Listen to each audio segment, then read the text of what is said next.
Alright, so we are back to do what? Of course, talk about Final Fantasy VII Remake. So recently we did a video where we talked about the different editions for Final Fantasy VII Remake and which one you should get, the Standard Edition, the Deluxe Edition, or the First Class Edition, and kind of went over the pros and the cons of each one.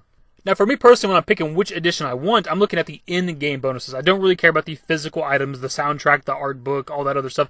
That doesn't really affect me. I'm not going to use that stuff. I don't really do collectibles, which is why I personally went after the digital deluxe edition of the game, because it comes with everything that either the deluxe edition and even the first class edition has, minus, of course, the steelbook, because it is a digital game. And, of course, you don't get the Play Arts figure, but still, you get everything else, including the Carbuncle Summon, which, up until I made that video last week or whatever, I thought Carbuncle was locked behind the First Class Edition, but if you get the Digital Deluxe Edition, you get all three summons. The sort of backstory out of the way, in that video I talked about these summons and how possibly Cactuar could be very strong and broken if we get him at the very beginning of the game, because Cactuars are known to do their 1,000 needles and even 10,000 needles attack, and that should probably decimate most bosses we come across. And people had mentioned in the comments of that video that we might not actually get the summons at the very beginning of the game. They think that we might get them at a certain point throughout the story, which honestly might be the case. There's a little bit of evidence that supports that, but I'm of the belief that we're going to have these pre-order bonuses and these edition bonuses at the very beginning of the game, because that's what's happened with like every version of a game I've ever bought. Like, anytime I bought a special edition of a game,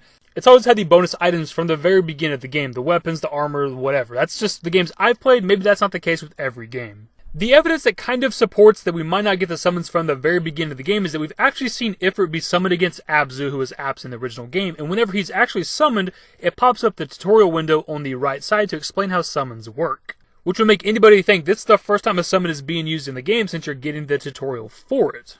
And the Abzu boss fight should take place like several hours into the game, because it's after the first Mach Reactor blows up, after the second Mach Reactor blows up, after falling down and meeting Aerith in the slums, and after the entire Wall Market segment and dealing with Don Corneo. He drops you into the sewer, which is where you fight Abzu. It all comes down to a couple of things. For one, is this even the first time you're actually using a summon in the game, or was this done just for this gameplay they released online last year? Or would the tutorial pop up regardless of whoever the first summon is that you use? Because what if you just choose not to equip the Ifrit materia? You're not going to get that tutorial right here in this Abzu boss fight. Nothing's making you use the summons as far as we know. Now, there is the possibility that Ifrit is forced for this fight. They force you to equip it and use it, because there is some like unique interactions between Abzu and Ifrit, where Ifrit catches him on fire and he jumps in the water to put himself out. But even in the base game, if this is the first time you come across a summon and are able to use a summon, does that actually prevent us from using the bonus summons? Like, if we start up Final Fantasy VII Remake, we have Carbuncle, Cactuar, and Chocobo Chick in our inventory, can we just not use them until this event takes place? It seems like it'd be kind of odd, and to me that doesn't make any sense. Because honestly, if that's the case, it's gonna suck, because I'm buying the Digital Deluxe Edition to get the 3 bonus summon materias, but if I have to wait until sometime after the Abzu boss fight, which is gonna be several hours into the game, then it's like kind of, not necessarily a waste of money, but like, I just can't use these until way later.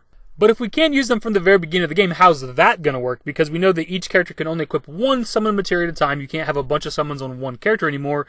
But how does that work in a boss fight? Because we see Ifrit's bar like fill up and then Cloud summons him. But if, say, all 3 of your characters all have a summon material on them, are the 3 bars filling up? And if all 3 of them fill up, do you put out 3 summons? Is it then a 6v1? Like, I don't know. They haven't explained all this stuff yet. But even if we put these unanswered questions aside, we still don't even know what these bonus summons do, and there's a possibility of Cactuar being very powerful just because of what they've done in the past. Again, they traditionally just do 1,000 damage at a time, so if, say, the Cactuar summon has that as an ability, you could just presumably spam 1,000 needles over and over, and you should be able to walk through most of the early game bosses, because they're not going to have that much health. We've seen that the boss fights take a long time to do. Bosses seem to presumably have like thousands of health. Maybe even if we round up and say that some of the early game bosses have like 10,000 plus health, if you could still just spam 1,000 needles over and over with Cactuar, you could get through the game pretty quickly. Now, obviously, that'd be on you as the player to do that. Nobody's making you equip Cactuar, nobody's making you use those abilities, but the point is the option is there. There's still just a lot of unanswered questions this close to the game, and I know a lot of people out there don't want too much information. They don't want them to tell too much about the game. That way we go in kind of fresh. But I think it's worth knowing whether or not we can use our pre-order bonus items from the beginning of the game. It'd also be kind of nice to know exactly what these summons do, because they don't work like they did in the original game. They're not just coming out doing one attack and leaving. They fight alongside you for a set amount of time. You get to control them and use commands and abilities, and they do some sort of final attack when they leave the battlefield. It'd be nice to know if these summons are even worth buying these special editions for. Don't get me wrong, I'm still getting the Digital Deluxe Edition anyways, but it'd still be nice to know exactly what they do. What are their abilities? But as always, of course, I pass off to you guys. What are your thoughts on this? Because we discussed it from both sides, and I can see it from both sides. I think we're going to have these summons and the items from the very beginning of the game, because that's how it's worked with every other game I've ever purchased. But also, if the Ifrit Abzu thing is the very first time you're able to use a summon in the game, then maybe we could not use the summons until that point. So I'm not sure which is the right answer. So I'm just kind of curious what your guys' thoughts are. Do you think we're going to have the bonus summons from the very beginning of the game? Hopefully you guys enjoyed the video. If you did, give it a thumbs up. Subscribe to the channel if you guys already want to stay updated with more Final Fantasy VII Remake content. Turn on my notifications. Follow me on Twitter at @TheDashingDavid. I'm on Discord. Links to my social networks are in the description and in the outro. Later, guys. Give me a smile, give me forever for a while, give me forever for a while. Quit acting like a baby, or at least less like a child.